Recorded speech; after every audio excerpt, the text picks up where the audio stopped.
Zoals jullie zien zit ik in de auto. Ik heb iets heel erg leuks.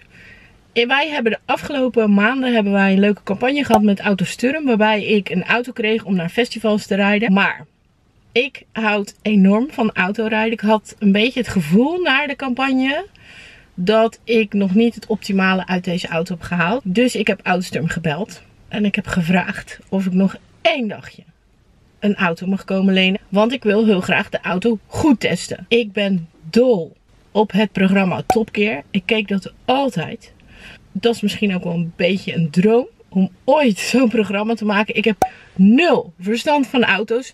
Dus dit wordt natuurlijk geen Top Gear. Dit is natuurlijk ook een vlog en geen programma. Ik mag dus de nieuwste Nissan Micra testen voor jullie. Vandaag heb ik een Nissan Micra mee, zoals ik al zei. Kleur Paramour. Ik ga hem wel even flink op zijn staart trappen. Ik ga hem testen en ik ga jullie meenemen.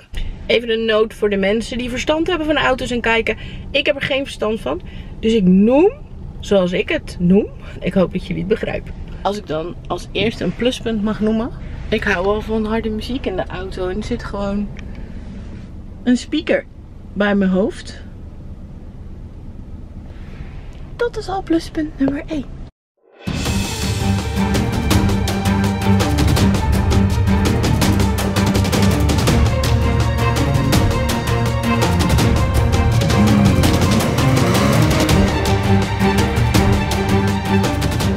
Nou, hij heeft dus deze iets wat speelgoedrug aandoenig sleuteltje.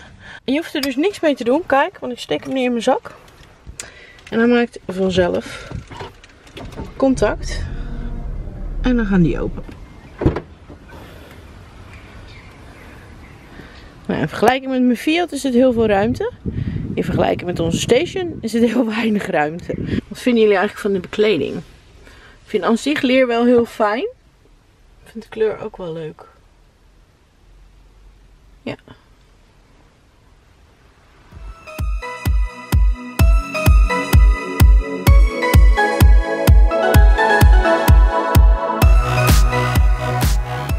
Wat ik dus ook fijn vind is dat als ik achteruit rijd, dat hij dat laat zien op het monitortje. En dat ik dus ook op de monitor kan zien hoe ik achteruit rijd. Dat bedoel ik dus. Snap je wat ik bedoel? Het is dus heel fijn om een achteruitrijcamera te hebben.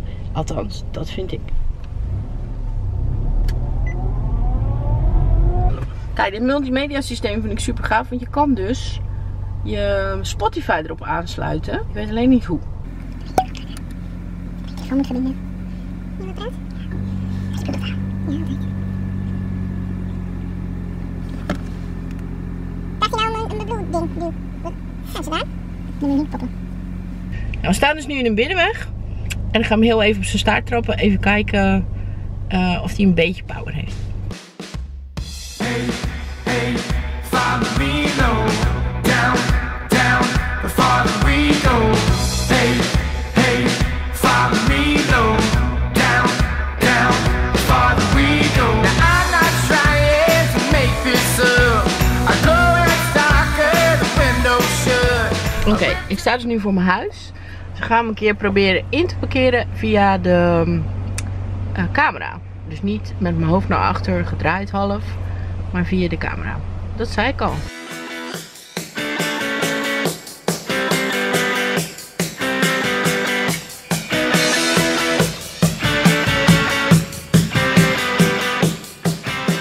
Weet je wat ik leuk vind aan deze auto? En dat klinkt misschien heel gek, maar is het geluid van het dichtklappen van de deuren. Ik laat het horen. Het klinkt, ik weet niet hoe het klinkt. Let op.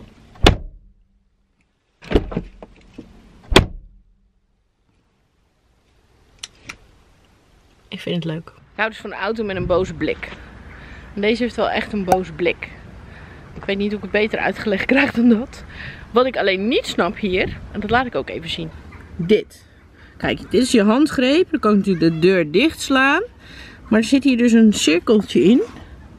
En ik heb niet helemaal door wat voor functie die heeft. Nou, dit is dus de achterkant. Wat ik wel nog mis. Auw, maar misschien zit hij erin hoor. Is een USB-poort als oplader voor op de achterbank.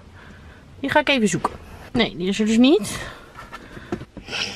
Nou, de dag zit erop. Ik heb echt een super leuke dag gehad. Ik vind het een hele fijne auto. Enige nadeel vind ik dat er geen USB-aansluiting is om je telefoon op te laden op de achterbank. Dat is bij ons echt een soort noodzakelijk. Oh ja, er zit een stoelverwarming in. Dat wilde ik nog zeggen.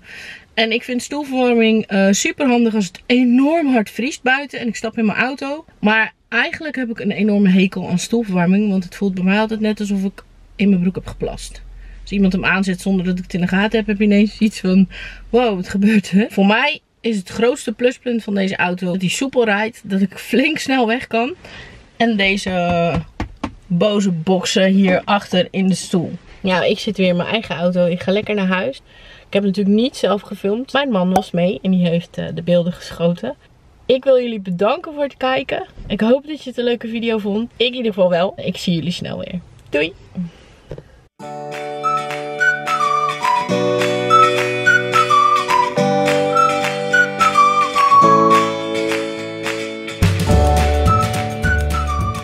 Wat ik dus ook fijn vind is dat als ik achteruit rijd, dat hij dat laat zien op het monitortje. En dat ik dus ook op de monitor kan zien hoe ik achteruit rijd. Dat bedoel ik dus. Snap je wat ik bedoel?